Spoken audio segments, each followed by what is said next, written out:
हम भगवान शंकर के स्मरण को कैसे प्राप्त करें, हम कैसे भगवान शिव की लीलाओं का स्मरण करें, ये शिव महापुराण की कथा में बताता है। शरीर मिलना एक अलग विषय है कि मानव का शरीर मिल गया, मनुष्य की देह मिल गई, मानव शरीर प्राप्त हो गया, पर उस मानव शरीर में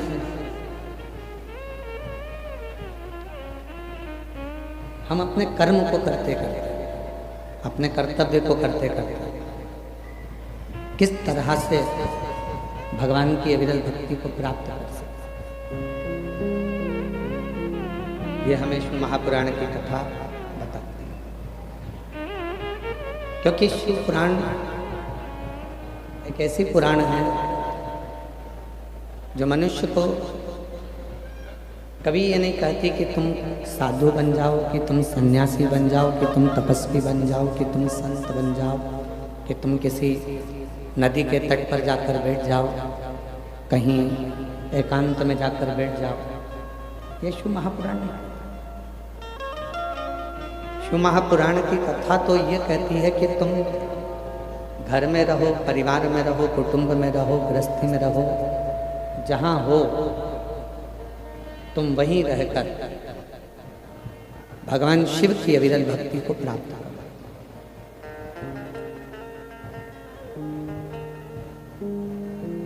और हम तो कथा के माध्यम से भी आप लोगों से करेंगे। पंडाल तक नहीं पहुंच पा रहे, कथा श्रवण करने के लिए ग्राउंड तक नहीं पहुंच पा रहे, अपने घर में टीवी पर, मोबाइल पर कथा का लाभ लेकर अपने जीवन को सार्थक बनाने का प्रयास करें। बहुत कीमती है मानव का शरीर, मानव देह इतनी कीमती है, मनुष्य शरीर इतना कीमती है कि इस कीमती शरीर को हम इस मानव देह को व्यर्थ गमाना नहीं, व्यर्थ नहीं छोड़ना। इस मानव शरीर में दुनिया के लोग कहते हैं कि सारे अवगुण इस मानव के शरीर में हैं, पर शिव महापुराण की कथा कहती है कि मानव और महादेव ये दो अलग अलग और दोनों में बड़ा अंतर है, मानव में भी और महादेव में बहुत बड़ा। मानव का काम क्या है कि वो बस बैठकर दिन भर कुछ ना कुछ अवगुण निकाला करता, दोष ढूंढा।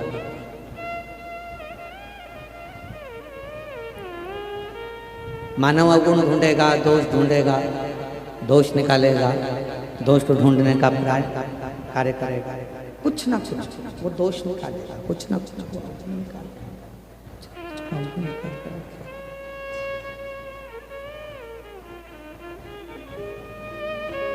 ये मानव अवगुण निकालने का प्रयास करता है, अवगुण निकालता है, पर मानव अवगुणों को ढूंढता है, दोषों को ढूंढता है, किसी के भीतर की बुराइयों को, किसी के भीतर के दोषों को, किसी के भीतर के अवगुणों को ढूंढता है।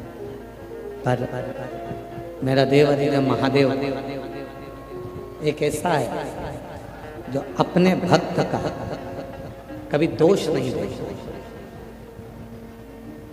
मेरे देव अधिदेव महादेव कभी अपने भक्त के दोष कभी नहीं देखते। मेरे देव अधिदेव महादेव हमेशा अपने भक्त का गुण देखते हैं, अच्छाइयाँ देखते हैं, पर अवगुण नहीं।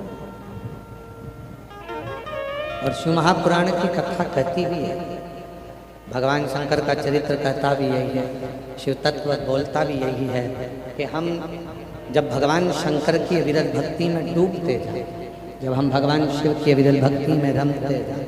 इनको भेज के साउंड सुनवाओ कैसा चल रहा है इनका साउंड, और इनको मालूम पड़ना चाहिए कि साउंड क्या होता है।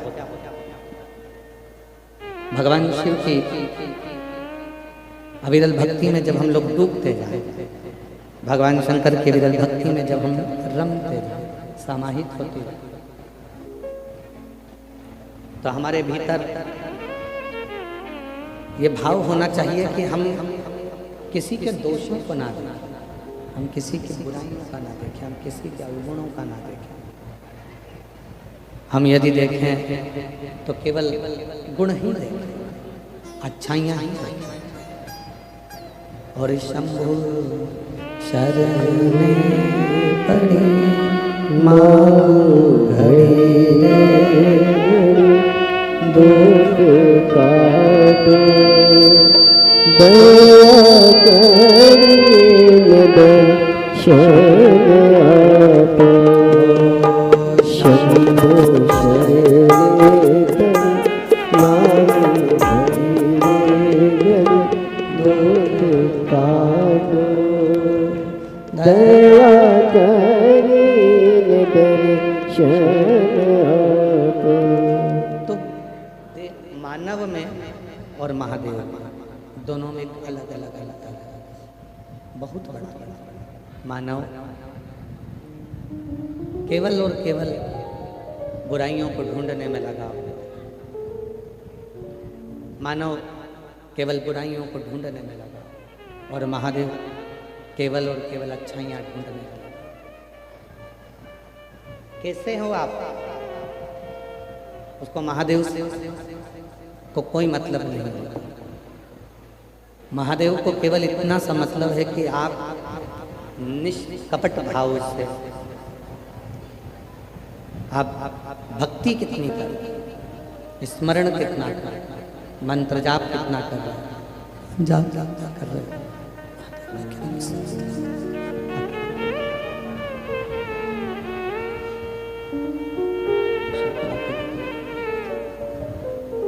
कई लोग कहते हैं कि ये झूठ बोलता है, कोई कहता है कि ये झूठ बोलती है, कोई कहता है ये गलत है, कोई कहता है इसने चोरी कर ली, कोई कहता है इसने निंदा कर ली, कोई कहता है इसने बुराई कर ली, कोई कहता है इसने ये कर लिया, कोई कहता है इसने वो कर लिया।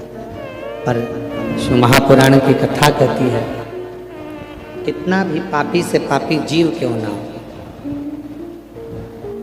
कितना भी पापी से पापी जीव क्यों ना हो, और कितना भी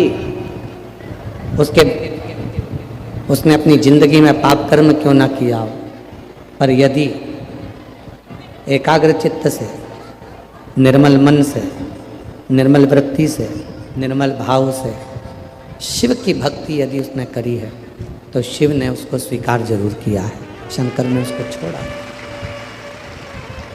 शिव ने उसको स्वीकार किया है, शंकर ने उसको छोड़ा नहीं।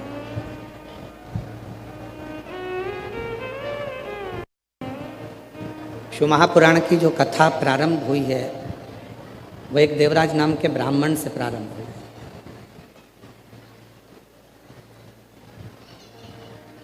नहीं आ रही आवाज?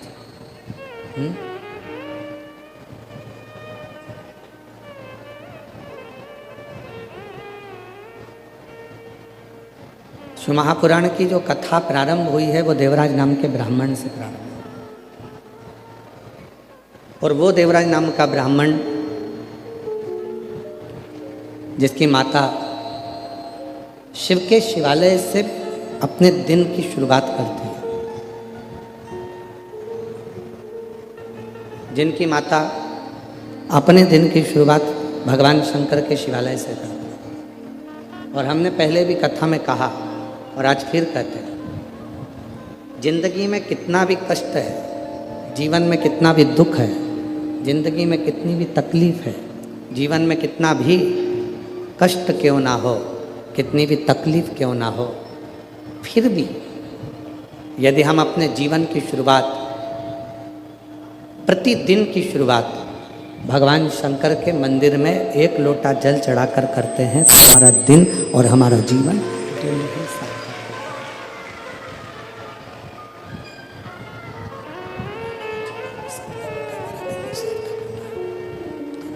शुरुआत अच्छे से करें, शंकर के मंदिर में जाकर भगवान शंकर को जल चढ़ाकर, हम शिव जी को जल चढ़ाकर, शंकर के मंदिर में जाकर शिव को जल समर्पित कर कर अपने दिन की और अपने जीवन की शुरुआत करें।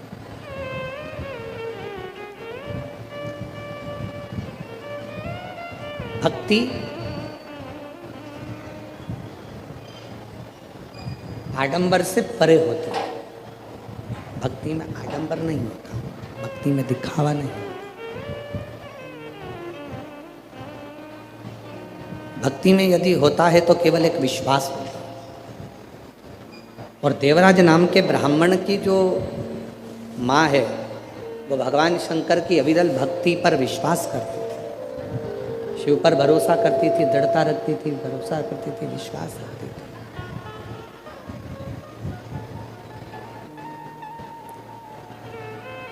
भगवान शंकर की अविरल भक्ति पर पूर्ण भरोसे के साथ रहती थी। और ऐसा नहीं कि उन्होंने अपने पुत्र देवराज को मंदिर तक नहीं भेजा। हमने पहले भी कथा में कहा है कि प्रत्येक माता को चाहिए अपने जीवन में कि अपने बच्चों को कहीं भेजो चाहे ना भेजो, पर अपने बच्चों को अपने घर के नज़दीक में जो शिव जी का मंदिर है उस मंदिर में 1 लोटा जल चढ़ाने जरूर भेजा करो, जिससे उन बच्चों में अच्छे संस्कार, वो बच्चों में अच्छे संस्कार हैं। उनको 1 लोटा जल चढ़ाने के लिए उस मंदिर तक भेजना प्रारंभ करिए। 1 लोटा जल चढ़ाने के लिए शिव मंदिर तक, शंकर के मंदिर तक भेजना प्रारंभ करिए। यदि छत्रपति वीर शिवाजी महाराज की माता जीजाबाई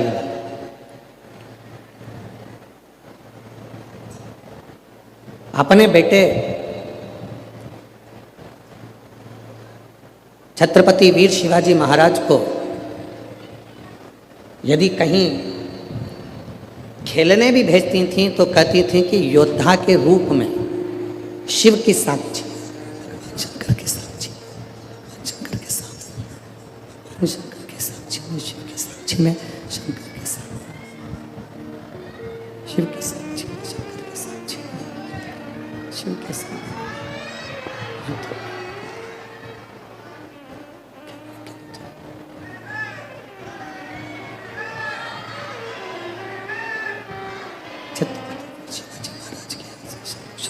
शंभु शंभु शंभु शंभु शंभु शंभु शंभु शंभु शंभु शंभु शंभु शरणे पड़ी मागो घड़ी रे घड़ी दुख काटो दया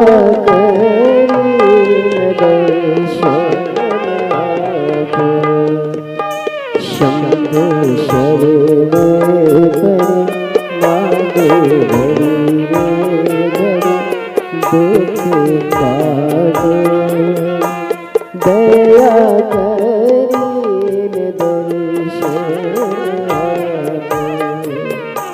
शंभु शरणे पड़ी मागो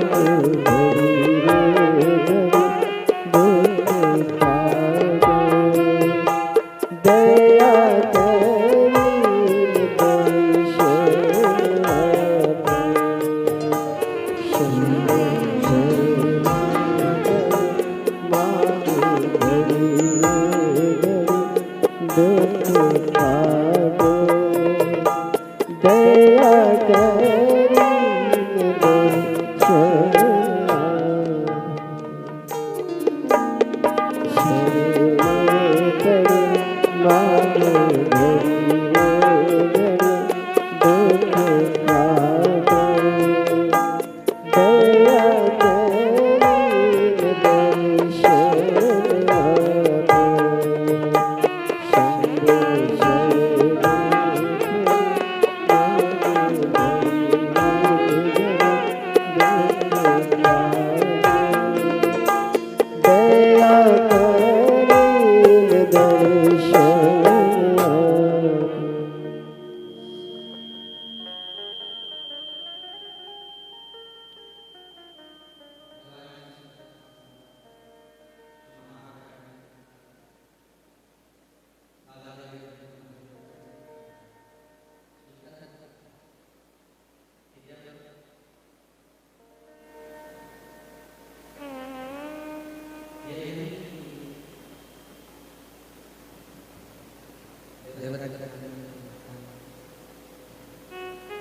देवराज ब्राह्मण की माता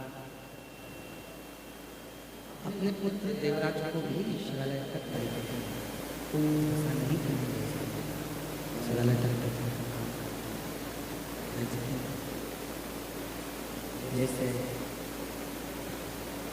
छत्रपति वीर शिवाजी महाराज की माता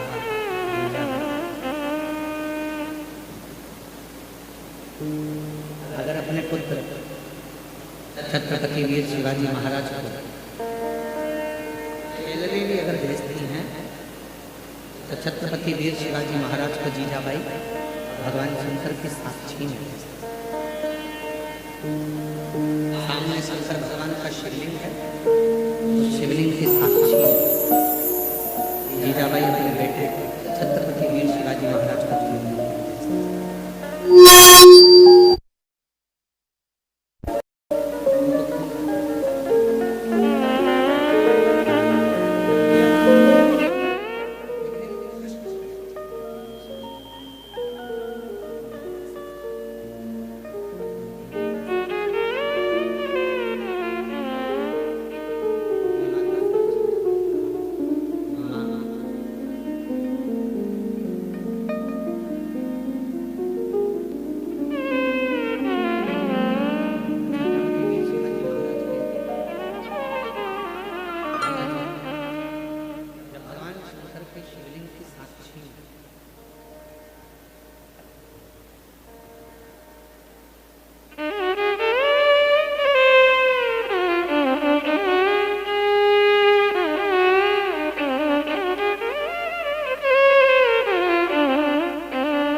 छत्रपति वीर शिवाजी महाराज जी की माताजी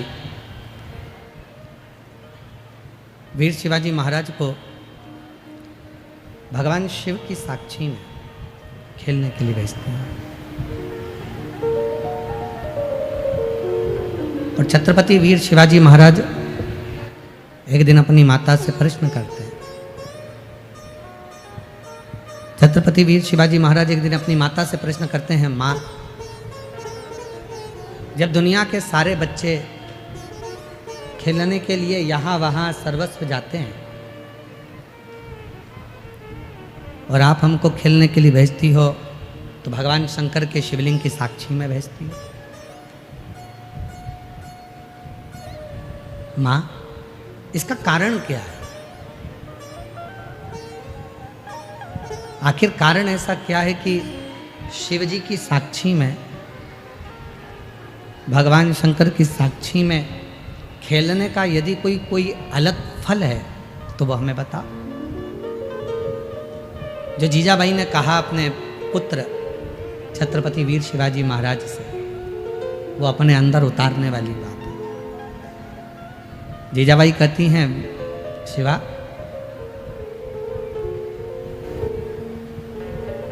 जिंदगी का कोई भी कार्य, मानव जीवन जब अपने जीवन का कोई भी कार्य करे और वो कार्य भगवान शंकर को साक्षी मानकर करे, तो जिंदगी में ऐसा कोई खेल नहीं हो सकता जिसमें उसकी हार हो जाए, वो जीत हासिल कर कर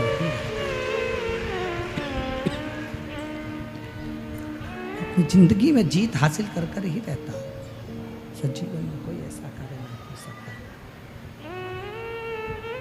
बस हर कार्य में शिव को साक्षी रखिए, हर कार्य में भगवान शंकर की साक्षी रखिए।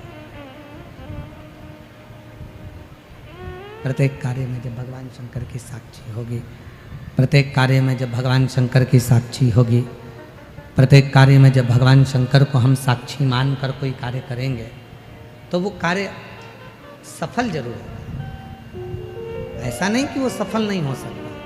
और हम पहले भी कहे हैं कि जिंदगी में ऐसी कोई कुर्सी नहीं हुई, ऐसा कोई पद नहीं हुआ जिस पद पर, जिस कुर्सी पर आप नहीं बैठ सकते। बस आपकी मेहनत, आपका संघर्ष, आपका संघर्ष, आपकी लगन, आपकी जागरूकता, आपकी लगन, आपकी जागरूकता, आपका संघर्ष, आपकी मेहनत आपको उस कुर्सी तक लेकर जाती है, आपको उस पद तक लेकर जाती है। कई लोग ऐसे भी हैं संसार में जो ये विचार करते हैं कि कहीं हम कर्म करे ही ना, हम कोई कर्म करे ही ना और उसका फल हमको मिल जाए। कई लोग संसार में ऐसे भी हैं जो कर्म करना ही नहीं चाहते और फल पूरा चाहते। पर शिव महापुराण की कथा कहती है कि भगवान देवाधिदेव महादेव की चरित्र आप श्रवण कर रहे हैं। भगवान शंकर ने अपने पुत्र श्री गणेश जी महाराज को भी अगर बताया तो कर्म ही प्रधान बताया।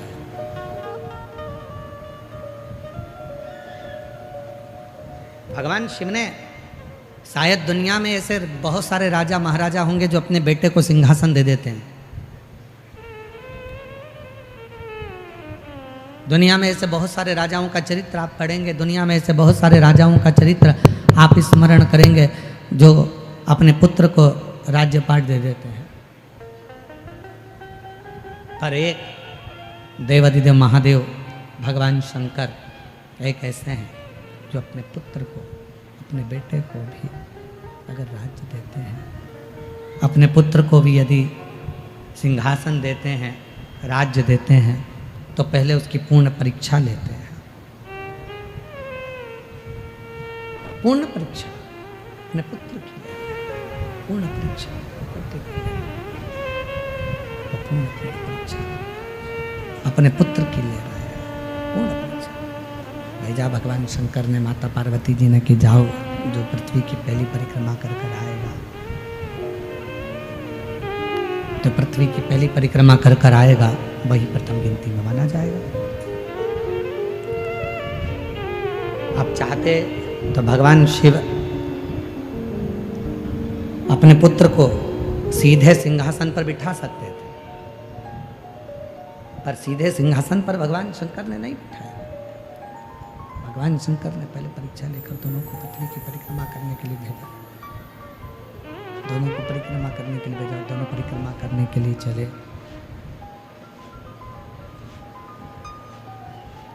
दोनों परिक्रमा करने चले और जब परिक्रमा कर कर वापस लौट कर भगवान श्री गणेश जी महाराज आए हैं, परिक्रमा कर कर जब भगवान श्री गणेश जी महाराज पहुंचे हैं,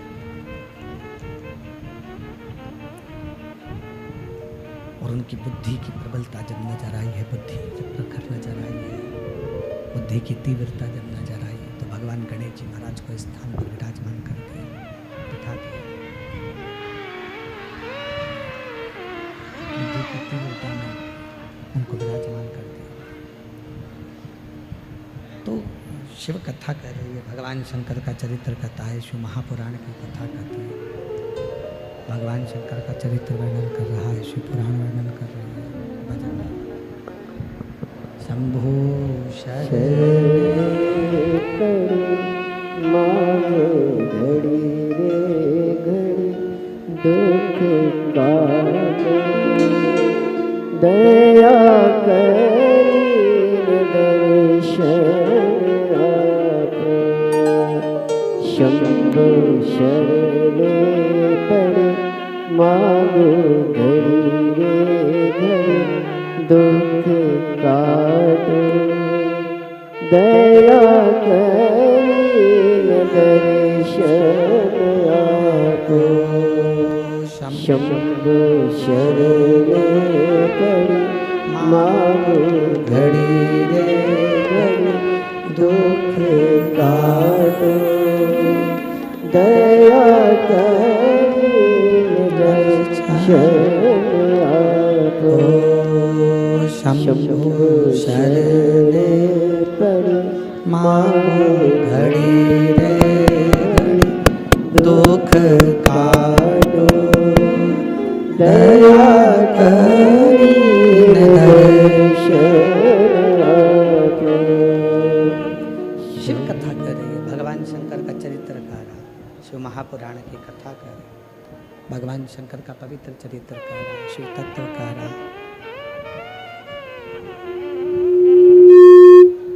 भगवान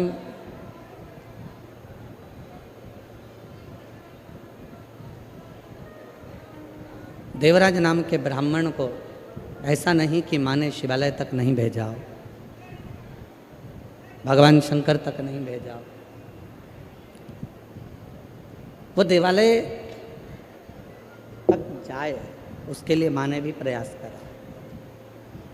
छत्रपति वीर शिवाजी महाराज शिवालय तक जाएं, ये माँ जीजाबाई ने प्रयास किया। और देखो चरित्र का स्मरण करिएगा, चरित्र को देखिएगा, स्मरण करिएगा, ध्यान करिएगा, स्मरण करिएगा कि देवराज को उनकी माता शिवालय तक भेज रही है, पर देवराज जाता नहीं है, देवराज पहुंचता नहीं, देवराज पहुंचता ही नहीं। और छत्रपति वीर शिवाजी महाराज शिवालय तक जाते हैं, शिवालय के सम्मुख में ही खेलते हैं। शिव की कृपा कितनी हुई, जो शंकर के मंदिर तक नहीं पहुंचा वो देवराज नाम का ब्राह्मण, जो शिव के मंदिर तक नहीं पहुंचा देवराज नाम का ब्राह्मण, वो देवराज नाम का ब्राह्मण जो भगवान शंकर के मंदिर तक नहीं पहुंचा, वो एक दिन चोरी करना सीख गया। वो देवराज नाम का ब्राह्मण जो शिव के मंदिर तक नहीं पहुंच पाया, वो चोरी में लग गया, चोरी करने में लग गया। सुबह से लेकर शाम तक उसका एक ही काम रहता था, केवल चोरी करना, केवल धन अर्जित करना, चोर कर लाना, उस धन को लेकर आकर अपने घर में रखना, चोरी कर लाकर अपने घर में रखना। देवराज नाम का हमने पहले भी कथा में कहा, फिर कहते हैं कि जिस दिन आपके घर के बच्चे शंकर के मंदिर तक जाने लगे, शिव के मंदिर तक जाने लगे, शंकर के चौखट तक जाने लगे, शंकर के मंदिर तक जब घर के बच्चे जाने लगे, तो समझ लेना कि अब इन बच्चों को हाथ पकड़कर तुमने शिव के मंदिर तक भेजा है, अब ये बच्चे शंकर का हाथ पकड़कर अपनी मंजिल तक जरूर पहुंचेंगे। ये निश्चित है, ये निश्चित है। छत्रपति वीर शिवाजी महाराज की माता जीजाबाई वीर शिवाजी को शंकर जी के मंदिर के सामने बैठकर, भगवान शंकर के मंदिर के सामने बैठकर वहाँ खेलते हैं, तो भगवान देवाधिदेव महादेव ने छत्रपति वीर शिवाजी महाराज का हाथ पकड़ा और छत्रपति वीर शिवाजी में एक अलग से बल आया।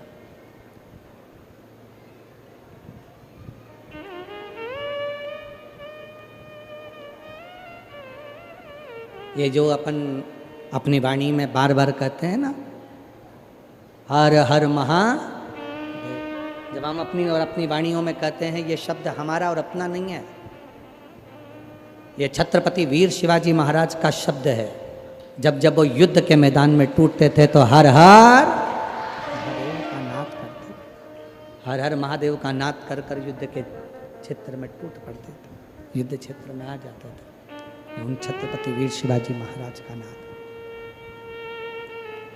तो हमारे जीवन का सारा कार्य, हम अपना जीवन का जब सारा कार्य पूर्ण तरह से शिव को समर्पित कर देते हैं, तो शिव उस कार्य को स्वीकार कर लेते हैं और भगवान शंकर उस कार्य को स्वीकार कर कर हमको उन्नति की सीढ़ी पर, तरक्की की सीढ़ी पर लेकर चले जाते हैं, उन्नति की ओर लेकर चले जाते हैं। छत्रपति वीर शिवाजी महाराज, देवराज नाम का ब्राह्मण, ये दोनों अंतर है। देवराज नाम के ब्राह्मण को भी उनकी माता, देवराज नाम के ब्राह्मण को उनकी माता भेजती है। ऐसा नहीं, कोई माँ संसार में ऐसी नहीं है जो अपने बेटे को गलत मार्ग दे। संसार में कोई माता ऐसी नहीं है जो अपने पुत्र को गलत राह देगी। संसार में कोई माता ऐसी नहीं है जो अपने पुत्र को गलत विचार, गलत सोच, गलत दृष्टि देगी।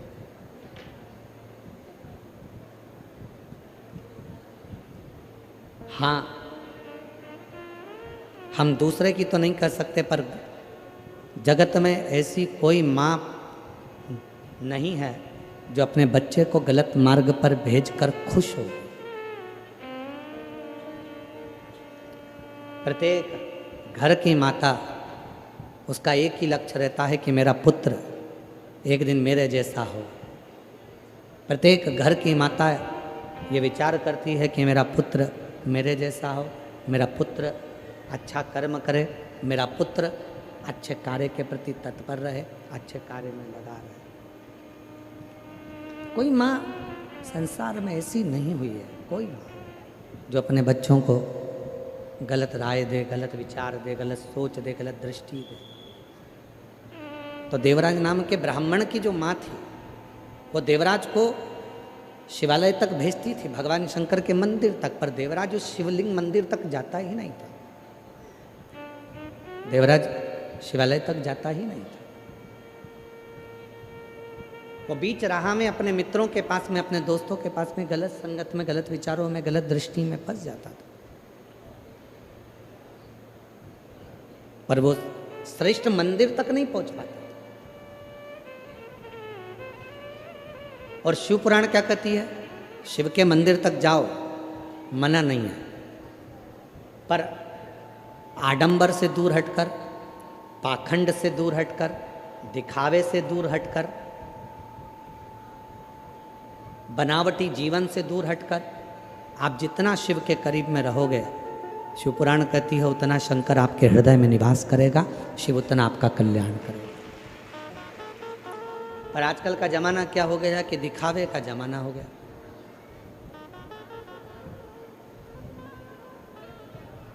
जितना जितना दिखावा करोगे आप उतने श्रेष्ठ कहलाओगे। पर शिवपुराण इन सबसे आपको हटा देती है। शिवपुराण कहती है कि मेरे शिव किसी आडंबर में नहीं, मेरे शंकर भगवान कोई आडंबर नहीं करते। उसके पास में दिखावे की कोई सूरत नहीं, उसके पास में दिखावे का कोई सामान नहीं, उसके पास में दिखावे की कोई चीज़ नहीं। मेरे शंकर भगवान सारे आडंबरों से परे हैं, वो सारे आडंबरों से दूर हैं। उनके पास में कुछ भी नहीं। मस्तक पर गंगा है, हाथे में डमरू है, त्रिशूल है और तन पर भस्म रमी हुई है। पूरी भस्म अपने तन पर धारण करें, तन पर भस्म धारण करें। भस्म से क्या मतलब है? आप सिद्धेश्वर शिव महापुराण की कथा सुनने के लिए बैठे हो। भस्म से क्या मतलब है? जो हम अलोनी गोबरी की भस्म बनाते हैं, आप लोग जानते हो ना अलोनी गोबरी मतलब गाय ने गोबर करा और गोबर करने के बाद उसको हमने हाथ से ऐसे ऐसे थपथपाया नहीं। गाय ने जो गोबर करा वो सूख गया और उसकी गोबरी तैयार हो गई। उस गोबरी को हमने सुखाया, सुखाकर उसको जलाया, जलाकर भस्म तैयार कर कर कपड़े से 4 बत्ता कपड़ा कर कर फिर उसको छाना, छान कर जो भस्म तैयार हुई वो भस्म शिव को समर्पित करी। वो भस्म कोई साधारण नहीं, उस भस्म की मूलता, उस भस्म की श्रेष्ठता, उस भस्म की जागरूकता, उस भस्म का तेज। यहाँ तक वर्णन किया गया कि शंकर जो भस्म धारण करते हैं, यदि हम भगवान शंकर के शिवलिंग पर उस भस्म को हम लगाकर हमारे शरीर के मस्तक पर, कंठ पर, हृदय पर, भुजा पर, यदि हम उस भस्म को भी धारण कर लेते हैं अपने वक्ष स्थल पर, तो वह हमको एक बल प्रदान करती है। शिव महापुराण में 3 चीजें कवच के रूप में काम करती हैं। थोड़ा समझिएगा आप लोग। शिव महापुराण में 3 चीजें कवच के रूप में काम करती हैं। 3 चीज। पहले नंबर पर है शिव पुराण में भस्म, कवच का काम करती है। दूसरे नंबर पर है रुद्राक्ष, कवच का काम करती है।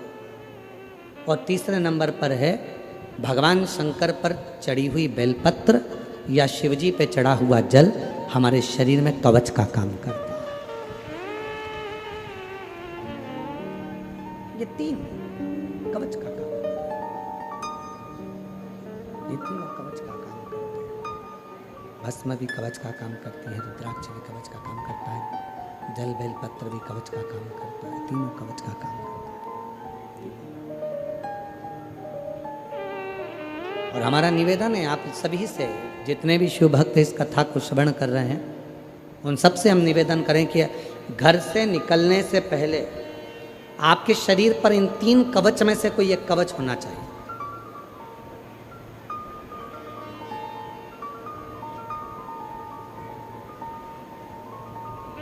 घर से निकलने से पहले अपने शरीर पर ये 3 कवच में से एक कवच धारण होना चाहिए। या तो हमारे गले में रुद्राक्ष हो, या हमारे तन पर कहीं पर भी भस्म लगी हो, या हम जब घर से निकलें तो एक बेलपत्र अपनी जेब में हो, या भगवान शंकर पे चढ़े हुए जल को हम पीकर आचमन कर कर या प्रोक्षण कर कर अपने घर से निकलें।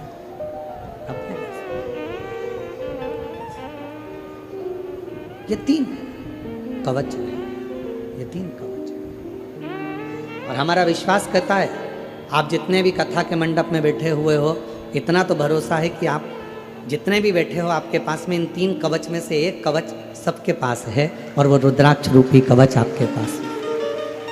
और यदि रुद्राक्ष नहीं पहने हो तो भस्म अपने तन पर धारण करेंगे, और भस्म धारण नहीं कर पाए तो तुमने शंकर जी पे चढ़ाए हुए जल को मस्तक पर लगाया, या प्रोक्षण किया, या आचमन किया। 3 कवच जो तुमने धारण करे, इन 3 कवच में से एक कवच भी अपनी जिंदगी में अगर हम धारण करते हैं तो हमें सुख का अनुभव होता है। सुख का, ये वो कवच है। और कितना सुंदर कहा विद्येश्वर संहिता में, जब रुद्राक्षों का महत्व भगवान शंकर स्वयं मां जगतजननी जगदम्बा से करते हैं, पार्वती को करते हैं। और माता पार्वती जी को जब भगवान शंकर अपने रुद्राक्षों की महत्वता बताते हैं तो मां जगतजननी जगदम्बा स्वयं हाथ फैलाकर भगवान शंकर के सामने कहती हैं कि मुझको भी ये रुद्राक्ष दीजिए, मुझे भी धारण कर, ये रुद्राक्ष मुझे भी दो, मुझे भी धारण कर, मुझे भी दो। और जैसे ही मां जगतजननी के हाथ में रुद्राक्ष आता है, तब मां आद्य शक्ति उस रुद्राक्ष को वापिस पुनः मस्तक से लगाकर शिव जी को देती है। तो भगवान भोलेनाथ जी ने पूछा, पार्वती अभी तो तूने इतनी उत्सुकता से, इतनी प्रबलता से, इतनी प्रखरता से रुद्राक्ष को मांगा, और अभी तूने रुद्राक्ष को मांगा और रुद्राक्ष पुनः मुझे वापस दे दिया। तो पार्वती जी कहती हैं, भगवान देवादिदेव महादेव से कहती हैं, बाबा मैं स्त्री हूं, मैं नारी हूं, और नारी के जीवन में कई बार अशुद्धता का भाव आ जाता है। अगर मैं इस रुद्राक्ष को धारण करूंगी, मैं इस रुद्राक्ष को अपने साथ में रखूंगी, तो क्या मेरा रुद्राक्ष अशुद्ध नहीं हो जाए?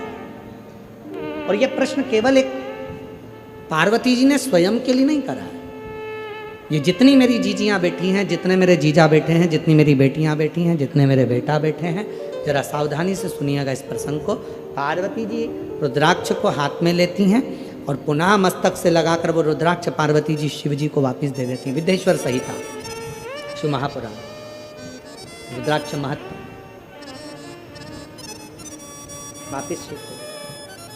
शिव जी ने कहा, अभी तो तुम इस रुद्राक्ष को पाने के लिए इतना प्रयास कर रही थी,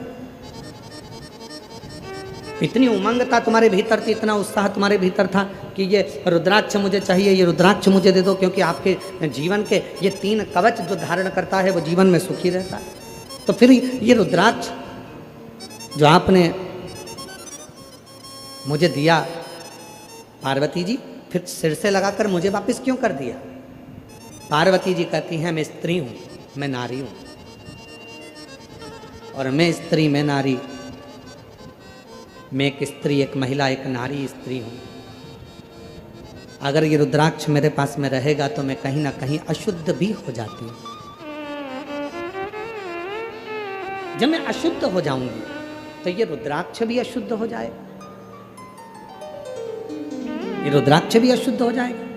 भगवान भोलेनाथ मुस्कुराए, हंसे, और हंसकर मेरे शंकर भगवान ने बड़ी सुंदर एक बात कही, पार्वती मेरे द्वारा दिए हुए ये 3 कवच ऐसे हैं जो जिंदगी में कभी अशुद्ध नहीं होते हैं, ये हमेशा शुद्ध ही रहते।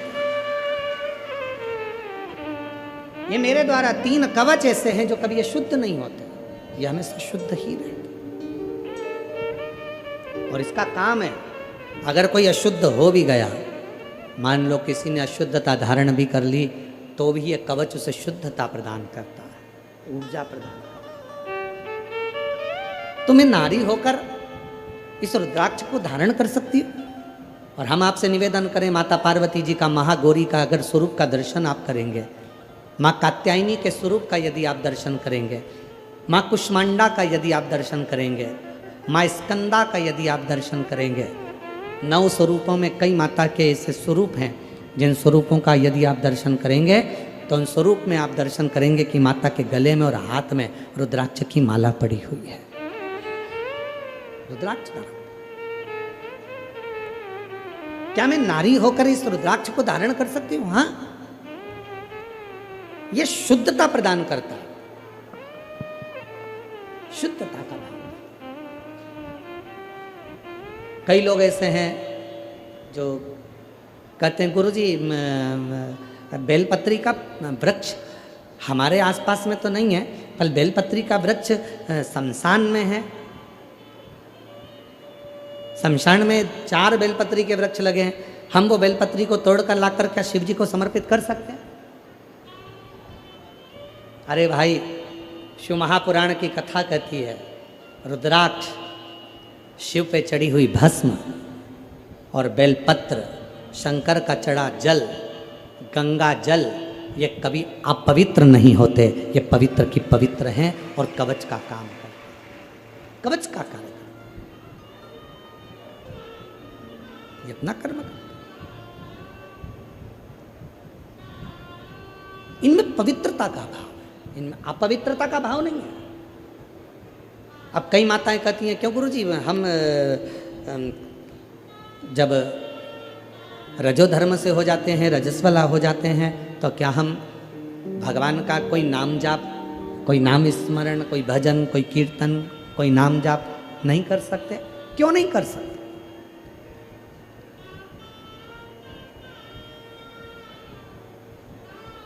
भगवान का नाम चाहे तुम कितने भी अशुद्ध हो, चाहे तुम कहीं पर भी बैठे क्यों ना हो, किसी भी भूमि पर बैठे हो, कहीं पर भी बैठे हो, चाहे कितने भी अशुद्ध क्यों ना हो गए हो, तो भी परमात्मा का नाम लेना बंद नहीं करना चाहिए। परमात्मा का नाम तो लेते रहना चाहिए। परमात्मा के नाम से पीछे नहीं हटना, हमें भगवान का नाम का गुणगान करना है। और कहीं किसी रूप में कोई तुमसे कह दे कि तुम गंगा जी के घाट पर जाकर बैठो, भगवान का नाम लेना तो वहाँ ज़्यादा बल मिलेगा। कोई तुमसे कहे हिमालय पर जाकर बैठ जाओ, वहाँ भगवान का नाम लेना तो ज़्यादा बल मिलेगा। कोई कहे तुमसे कि तुम तीर्थ में जाकर बैठ जाओ, वहाँ भगवान का नाम लेना तो ज़्यादा बल मिलेगा। शिव महापुराण की कथा कहती है, भगवान शंकर अपनी अर्धांगिनी के साथ, भगवान शंकर अपने बच्चों के साथ, भगवान शंकर अपने पोतों के साथ, भगवान शंकर अपने पड़पोतों के साथ, भगवान शंकर अपनी बेटी के साथ, भगवान शंकर अपने पूरे परिवार के साथ अपने घर में रहते हैं और वहाँ बैठकर राम नाम का सुमिरन करते हैं और उसका फल प्राप्त करते हैं।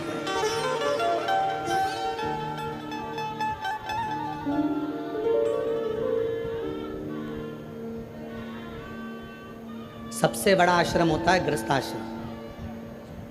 घर में रहकर भजन करना कठिन है। क्यों? क्योंकि भजन करते करते ना जाने कितने स्मरण हमारी बुद्धि में रहते हैं। आरती करते करते, भजन करते करते, हनुमान चालीसा पढ़ते पढ़ते, विजय हनुमान ज्ञान गुण सागर, जय कबीर तिहुँ लोक उजागर, राम दूत अतुलित बलराम, अंजनी पुत्र पवन सुतनामा। देखना, उससे कहना आधा किलो दूध दे दे और 1 किलो दही लेकर आना। आते आते काम करना, ब्रेड की थैली लेकर आना। जय हनुमान ज्ञान गुण सागर, जय कबीर तिहुँ लोक उजागर, राम दूत अतुलित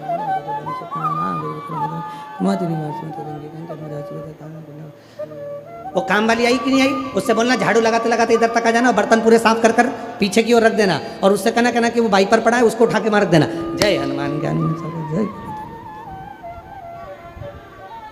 सबसे बड़ा आश्रम गृहस्थ आश्रम, जिसमें रहकर एक बार भी यदि मुख से राम कृष्ण हरि निकल जाए, राम नाम निकल जाए, शिव नाम निकल जाए, भगवान का नाम निकल जाए, तो समझ लेना कि जिंदगी सार्थक हो गई, सार्थक। हमारे रामकृष्ण परमहंस जी, संत तुकाराम जी, संत नामदेव जी, मुक्ताबाई, मीराबाई, कर्माबाई, प्रहलाद, ध्रुव, भारत की भूमि के जितने जितने विद्वत संत हुए हैं, भारत की भूमि पर जितने जितने विद्वान संत हुए हैं, भारत की भूमि पर जितने जितने साधु सन्यासी तपस्वी साधक उपासक, आप पुराना उठाकर देखिए, आप अगर रामचरितमानस देखेंगे, महाभारत देखेंगे, तो पुराने जो संत साधु, जो बड़े बड़े ऋषिगण होते थे, वो ऋषिगण भी जैसे स्वयं ऋषिगण अपनी अर्धांगिनी के साथ रहकर भगवत भजन में सुमिरन में लगे रहते थे। परिवार के साथ में रहकर जो भजन किया, परिवार में साथ में रहकर जो स्मरण किया, परिवार के साथ रहकर जो मंत्र जाप किया, जो नाम जाप किया, परिवार के साथ में रहकर जो भगवत नाम किया, वही मूल हो जाता। वो एक बार भी अगर मुख से निकले तो जीवन सार्थक। एक बार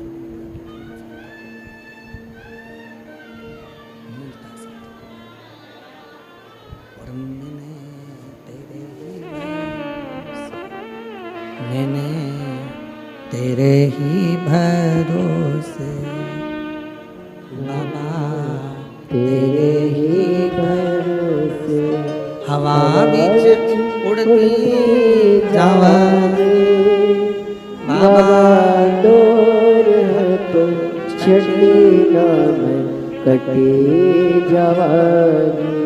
भोले मैं तेरी पतंग शंभो, मैं तेरी पतंग। शिव पुराण कह रही है, भगवान शंकर का चरित्र कर रहा है कि भगवान शंकर कुछ कवच हमको दिए हैं, कुछ कवच हमको दिए। उन कवच को जिसने धारण करा, उन कवच को जिसने पहना, उन कवच को जिसने धारण कर लिया, उसने अपनी जिंदगी को शुद्ध बना दिया, सात्विक बना दिया। तो पहला कवच है रुद्राक्ष, दूसरा कवच है, जम के बोलो, भस्म, तीसरा कवच है बेलपत्र या शंकर जी पे चढ़ा हुआ जल।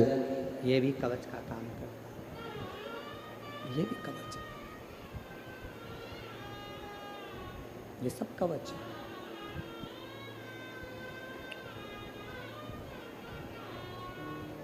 तो कई लोग कह देते हैं गुरुजी रुद्राक्ष हम पहनेंगे तो कोई दोष तो नहीं लगेगा।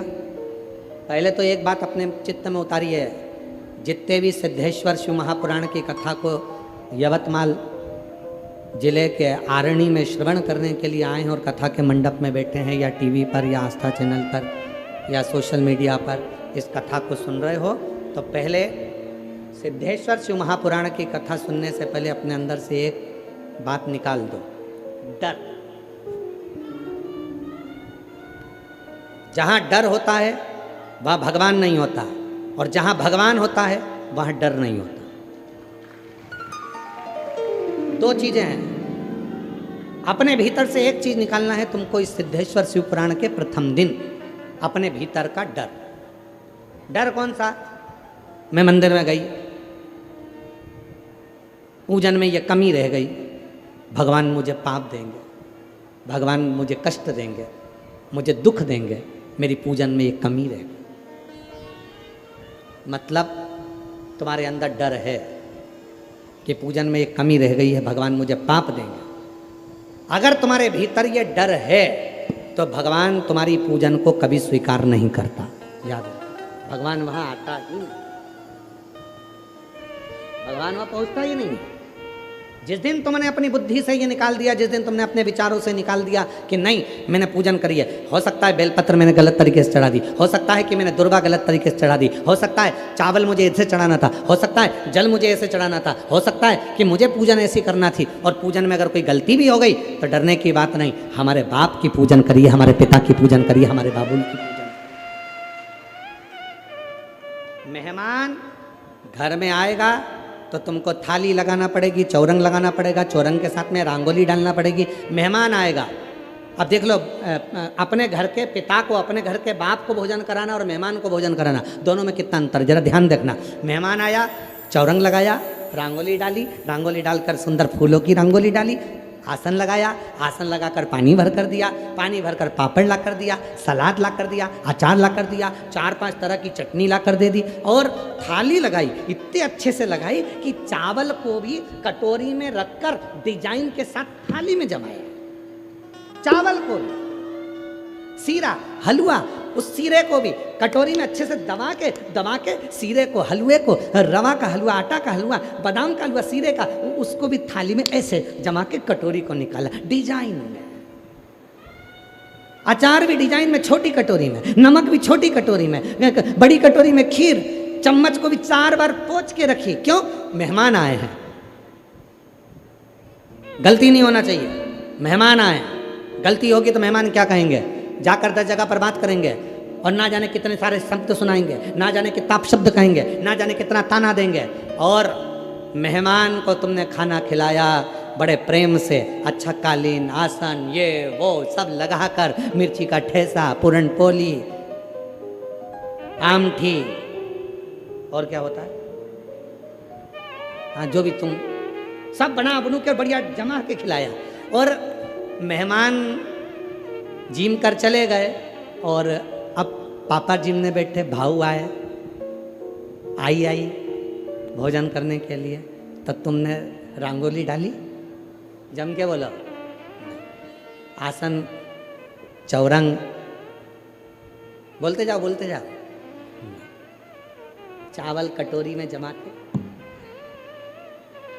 बोलो, नहीं, सीरा कटोरी में जमा के, बोलो, कुछ नहीं।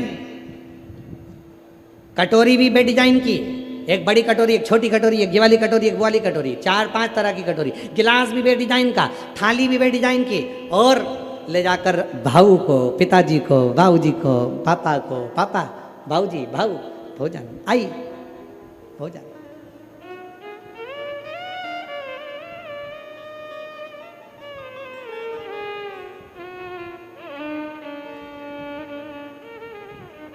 भाऊ ने कुछ कहा? जम के बोलो। आई ने कुछ कहा? नहीं। क्यों? क्योंकि वो जानती है ये मेरा बच्चा है, वो जानती है ये मेरी बहू है, वो जानती है ये मेरी बेटी है। और मुझे अगर भोजन ला कर दिया है तो उसने भाव से ला कर दिया है, दिखावे से नहीं। दिखावे की जरूरत दूसरे को पड़ती है, मेरे महादेव को,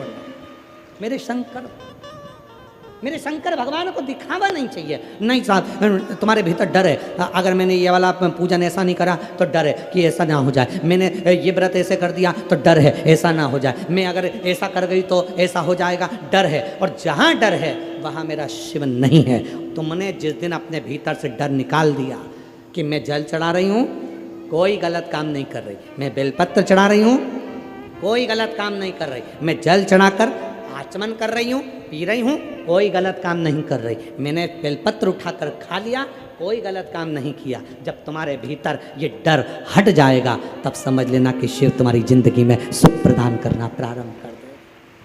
जितनी बैठी हैं मेरी जीजियाँ, जितने मेरे जीजा बैठे हैं, जितनी मेरी बेटियाँ बैठी हैं, जितने मेरे बेटा बैठे हैं, इसमें से कई, जितने मेरे बुजुर्ग माँ बाप बैठे हैं, इसमें से कई ऐसे हैं जो डर कर पूजा करते हैं। मैं ऐसा करूँगी कहीं ऐसा ना हो जाए, मैंने पशुपति व्रत करा ये गलती ना हो जाए, मैंने ये ऐसा कर दिया कहीं ऐसा ना हो जाए, मैं जल चढ़ाने गई थी उसने ऐसा कर दिया, मेरा बर्तन को छू दिया, मेरे बर्तन को ऐसा कर दिया, कहीं गलती ना हो जाए। और हम डर के कारण भगवान की पूजन को डर के कारण कर रहे हैं। नहीं, शिव कहते हैं बाप मानती हो ना तो जैसी मर्जी पड़ जाए वैसे तुम आओ, और जैसा मन पड़ जाए वैसे शिव को भी जाओ। बाप मानती हो ना, पापा को तो कैसे भी भोजन करा दो। और कभी कभी पापा क्या कह देते हैं, ए बेटा आज तो मेरा मन कर रहा है, बेसन और रोटी लिया, बेसन चावल लिया, मन कर रहा है, पिताए।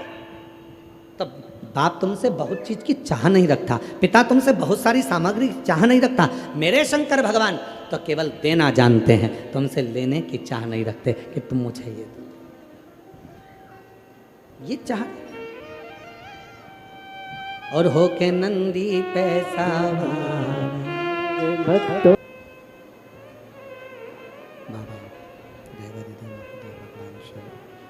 ओगरदानी त्रिकालदर्शी कैलाशी अविनाशी भगवान शंकर की पवित्र कथा कर रही, शिव महापुराण की कथा वर्णन कर रही है, शिव तत्व कह रहा, शंकर की कथा कर रही, शिव महापुराण की कथा वर्णन कर रही है, शिव पुराण कर रही है।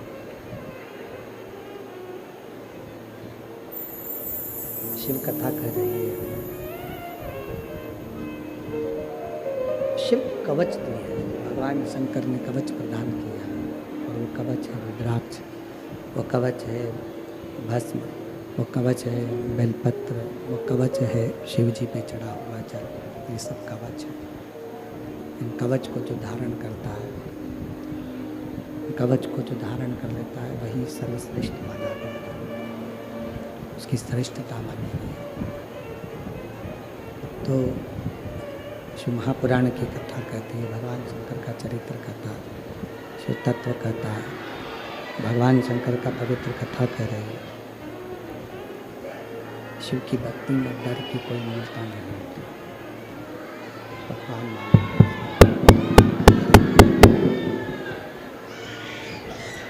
डर की मूलता नहीं है हमारा,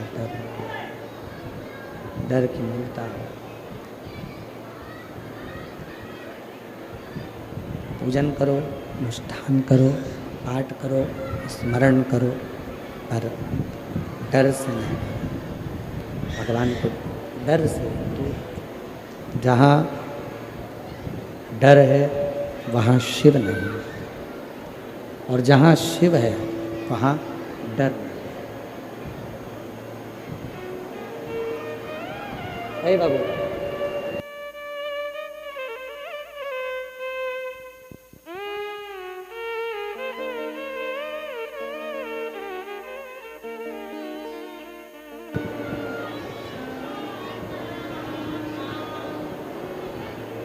जहाँ डर है वहाँ शिव नहीं। पूजन में, पाठ में, अर्चना में, भक्ति में डर का काम नहीं होना चाहिए, डर का क्रम नहीं होना चाहिए। कभी कोई अनुष्ठान कर रहा है, कभी कोई पूजन कर रहा है, कभी किसी अनुष्ठान में बैठे हैं, पूजन अर्चन में बैठे हैं, भक्ति में बैठे हैं, स्मरण में बैठे हैं, मंत्र जाप में बैठे हैं, नाम जाप में बैठे हैं।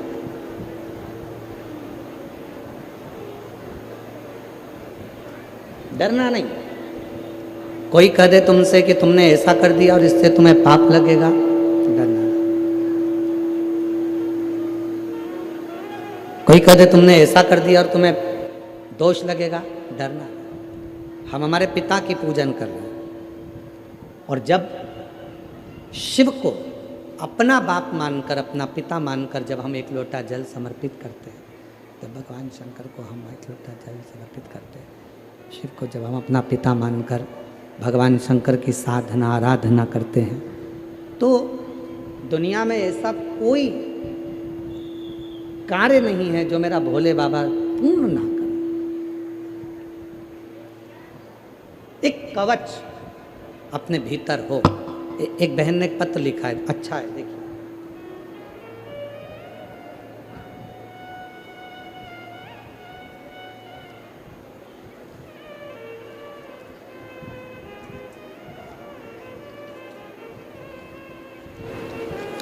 पहले तो उसने फाइल लगाई है अपनी मेडिकल की, और फाइल देखिए, जैसे कोई पढ़ने वाला बच्चा होता है और उसकी जो किताब होती है उसकी तरह पूरी फाइल है उसकी, पूरी मेडिकल की, कि इतना इलाज उसका चला है और इतनी उसके इलाज चलता रहा है, उसकी पूरी फाइल उसने अपनी मेडिकल की लगाई। नाम है मंदा जगदीश चंद्र चौबे, रहने वाली हैं सेवाग्राम, वर्धा जिला। मोबाइल नंबर ये है, पुलिस डिपार्टमेंट में सहायक पुलिस के अधिकारी के पदस्थ हैं। कहीं बैठी हों तो हाथ हिला सकती हैं, और अगर कहीं बैठी हों आप ही हैं, ऐसा हाथ हिला दो एक बार। हाँ, वापिस हाथ हिलाओ।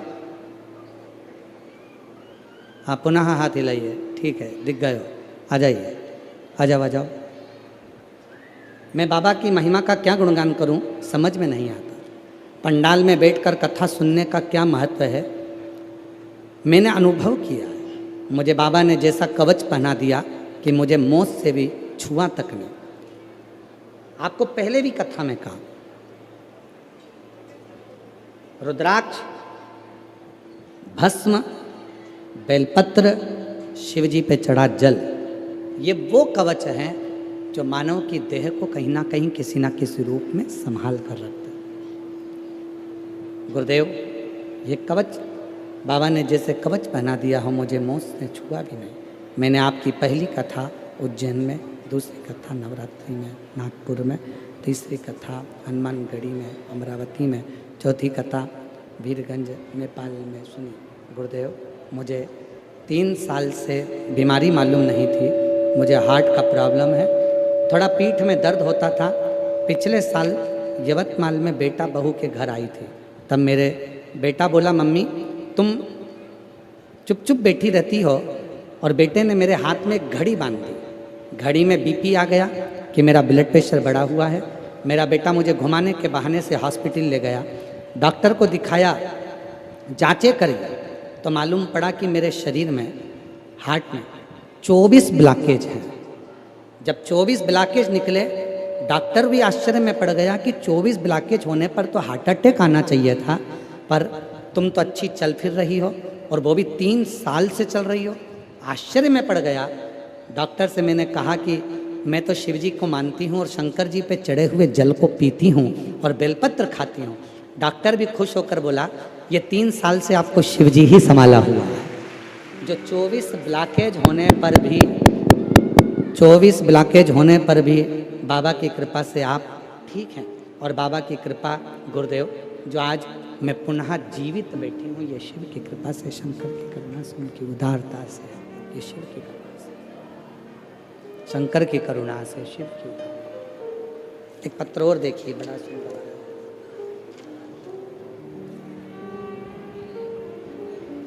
मेरा नाम दिलीप चौहान है, मैं तेलंगाना से, मैं तेलंगाना से आदिलाबाद जिला गांव ओना से आया हूँ। मेरा मोबाइल नंबर ये है। कहीं बैठे हों तो हाथ हिला सकते हैं। मेरा नाम दिलीप चौहान, मैं तेलंगाना से आया हूँ। कहीं बैठे हैं तो हाथ हिला सकते हैं, दिलीप जी चौहान। और अगर कहीं बैठे हों तो आ सकते हैं, कहीं बैठे हैं तो हाथ हिला सकते हैं और आ सकते हैं, दिलीप जी चौहान। गुरुदेव, एक लोटे जल का मैं क्या वर्णन करूं, मेरे पास शब्द नहीं है। मैं बहुत गरीब घराने से हूं। मैं रोज़ काम करने यानी मजदूरी करके घर चलाने वाला एक व्यक्ति हूं। एक दिन खेत में काम करते वक्त पेट पे हल लगने के 15 दिन बाद मेरे पेट में दर्द हुआ, तो मैं दिखाने गया तो मालूम पड़ा कि गठान थी, और गठान भी पुरानी थी। कुछ दिन बाद गठान के बारे में मालूम पड़ा, तो फिर मैं वापस हॉस्पिटल गया। 13 सितंबर 2024 को आदिलाबाद के अस्पताल में मैंने जांच कराई। 2 दिन बाद रिपोर्ट आई। रिपोर्ट में पता चला कि मेरे शरीर में गठान है, और गठान हल्की नहीं, कैंसर की गठान थी। पत्र एलईडी पर चल रहा है क्या? टीवी पे चल रहा है, एलईडी पर पत्र चल रहा है, पढ़ रहे हो आप लोग? गठान कैंसर की थी, और मेरी पत्नी बहुत परेशान हुई। मेरे घर आने के बाद मेरे पड़ोसी और रिश्तेदार मुझे देखने के लिए घर आए। मेरी पत्नी की बहन और उसकी बेटी आए, उनके पास बहुत रोया। तो उन्होंने मुझे बताया कि हिम्मत मत हारो, टीवी पर सियोर वाला बाबा कथा कहता है, आस्था चैनल पर आती है, तुम सुनो, सब ठीक हो जाएगा। तो मैंने कथा सुनना प्रारंभ किया। आपके अनुसार मैं रोज़ 1 लोटा जल चढ़ाता और उस पानी का आचमन करता। हमारे गांव में भोलेनाथ का मंदिर नहीं था, तो मैं घर पे ही रोज़ जल चढ़ाता। मेरा इलाज हैदराबाद के हॉस्पिटल में हो रहा था। 21 नवंबर 2024 को हम हॉस्पिटल से छुट्टी कराकर सीहोर गए, और वहाँ से रुद्राक्ष लेकर आए, कंकर शंकर की भूमि को नमन करा, और डॉक्टरों से कहकर दवाइयाँ लेकर आ गए। दवाइयाँ खाते, कुंदकेश्वर महादेव का नाम लेते, और जो जल था वो शिव जी का जल नंदी के पास बैठकर पीते। बाबा की ऐसी कृपा हुई, हम वापिस हैदराबाद के हॉस्पिटल में गए इलाज करवाने के लिए। जब 23 जनवरी को, तो डॉक्टर 23 जनवरी 2025 को जांच कर कहता है कि तुम्हारे शरीर में कैंसर नहीं है, तुम पूर्ण तरह से स्वस्थ हो। मैं बाबा को नमन करने के लिए आया। जिनके पत्र पढ़े जा रहे हैं वो आ सकते हैं। ये बेटी का फोटो देखिए, जिसका पुलिस में हुआ है, और बेटी का भाव देखिए। मेरा नाम, कहीं बेटी हो, प्रतीक्षा गजानन शिवनकर, प्रतीक्षा गजानन शिवनकर, पता शिव छत्रपति नगर यवतमाल से आई हूँ। कहीं बैठी हो, मेरा मोबाइल नंबर ये है। अगर बैठी हो तो आ सकती हैं। आप ही हैं, आ जाइए, आ जाइए। मेरा नाम प्रतीक्षा गजानंद शिवकर, पता शिव छत्रपति नगर यवतमाल से हूँ। मेरा मोबाइल नंबर ये है। भोले बाबा की महिमा का क्या वर्णन करूँ। मेरा परिवार लॉकडाउन से आपकी कथा सुन रहा है, तब से मेरा परिवार एक लोटा जल चढ़ाता, रोज शिवालय जाता। 2022 से मैं पुलिस में भर्ती की तैयारी कर रही थी, पर कुछ मार्क्स से रह जाती थी। 2023 में मैं सीहोर गई, कुबेर भंडारी कंकर शंकर की पूजन की, बाबा से प्रार्थना की, बाबा एक कंकर उठाकर घर ले आई। मेरी माँ ने आपकी कथा अकोला, बनी, अमरावती पंडाल में बैठकर सुनी और बाबा से 5 पंडाल का नियम लिया कि मेरी नौकरी लगेगी तो 5 पंडाल पूरे करेगी। आज बाबा को धन्यवाद देने के लिए आई हूँ कि टीवी के माध्यम से मैंने हरतालिका तीज की 5 पत्तियों का उपाय किया और बेलपत्र पर शहद लगाकर उपाय किया। आज बाबा की कृपा से मेरा 2024 में पुलिस भर्ती में फाइनल रिजल्ट आ गया और मेरे बाबा ने मुझे पुलिस की नौकरी दे दी। मैं बाबा को यहाँ धन्यवाद देने के लिए आई हूँ। एक पत्र और बड़ा सुंदर है।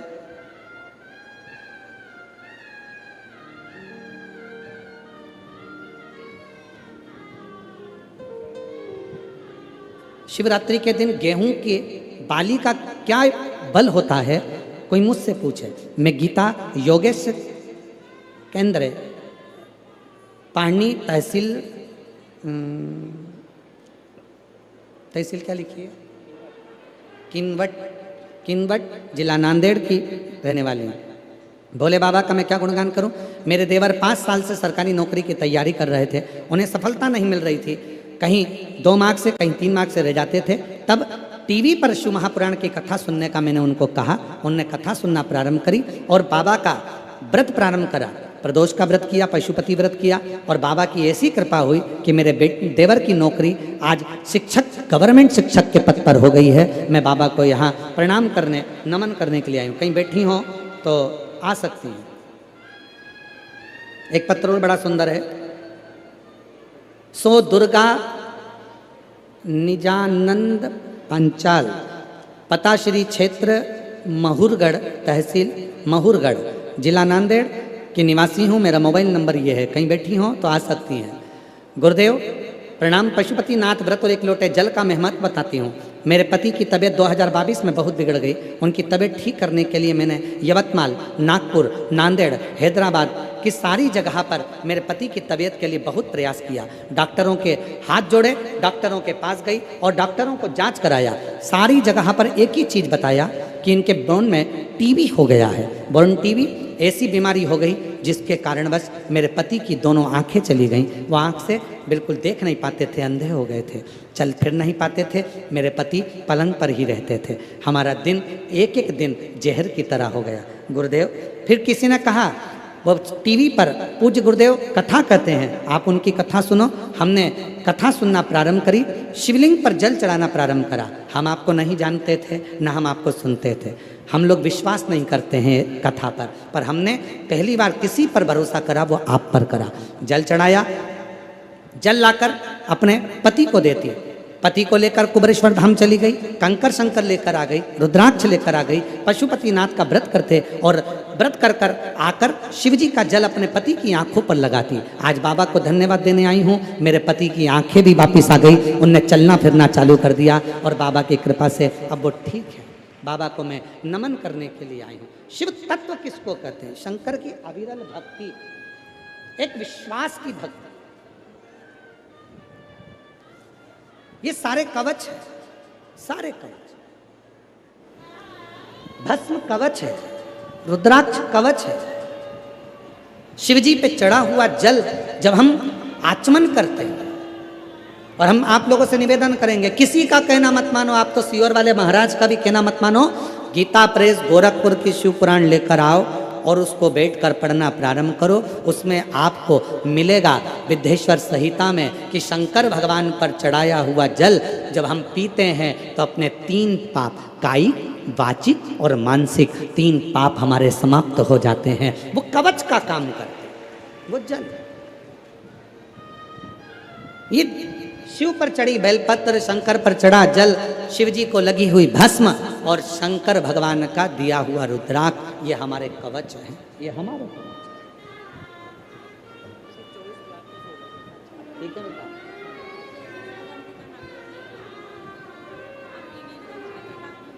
अच्छा, अरे 24 ब्लॉक केस थे। माता जी कह रही हैं कि डॉक्टर कहता है कि तुम 3 साल से चल कैसी रही हो, तुम्हें तो हार्ट अटैक आकर चले जाना था, पर बाबा ने कवच देकर निभाया है। कथा सुनती रही।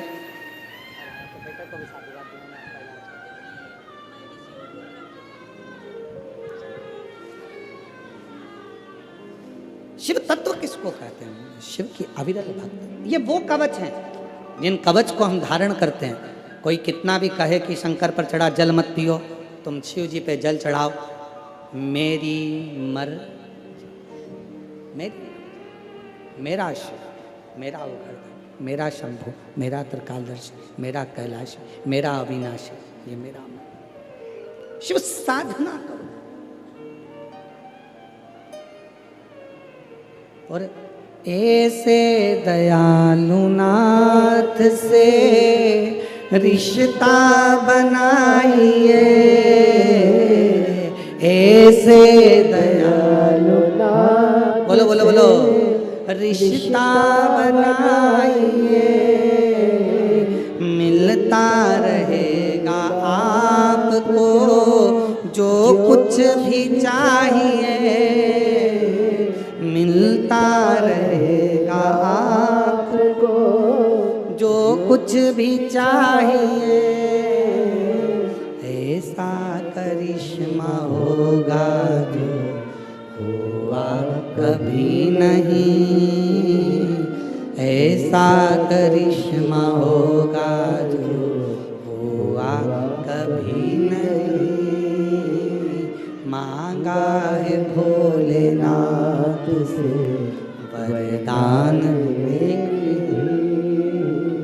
मांगा है भोलेनाथ से वरदान एक, तेरी कृपा बनी रहे जब तक है जिंदगी, तेरी दया बनी रहे जब तक जिंदगी। मांगा है भोलेनाथ से वरदान एक, शिव से वर मांगा। भगवान शंकर से यही वर मांगो कि तेरा कवच मेरे शरीर पर, शरीर धारण करो, शरीर। एक रुद्राक्ष, भस्म, शिव पर चढ़ा जल, शंकर पर चढ़ी बेलपत्र, ये वो कवच हैं। ठीक है बाबा, रोते नहीं, अब तो खुश हो, अच्छे खड़े, बढ़िया। मांगा है भोलेनाथ से वरदान एक भी, मांगा है भोलेनाथ से वरदान एक भी, मांगा है भोलेनाथ से वरदान। डॉक्टर ने हैदराबाद में कैंसर बता दिया था और कैंसर की बीमारी से जूझता हुआ डॉक्टर से कहा मुझे दवाई दो, एक बार की छुट्टी दो। दवाई लेकर हैदराबाद से सीहोर चले गया। सीहोर जाकर कंकर शंकर पूजन कर कर वहाँ का रुद्राक्ष ले आया, पानी में गला था, पीता। वापिस ऑपरेशन के लिए हैदराबाद चले गया। हैदराबाद गया तो डॉक्टर ने जांचें चालू करी, जांचें कर कर कह दिया कि तुम्हारे शरीर में कैंसर नहीं, रिपोर्ट नॉर्मल हो गई। जोरदार ताली।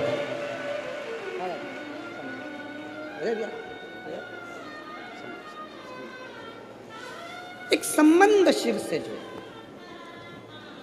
एक किसी यूट्यूबर ने, यहीं का कोई यूट्यूबर है जिसने एक वीडियो डाली थी, वो वीडियो सीहोर गई और सीहोर से वीडियो आशीष जी के पास आई। आशीष जी ने हमको वो वीडियो दिखाई।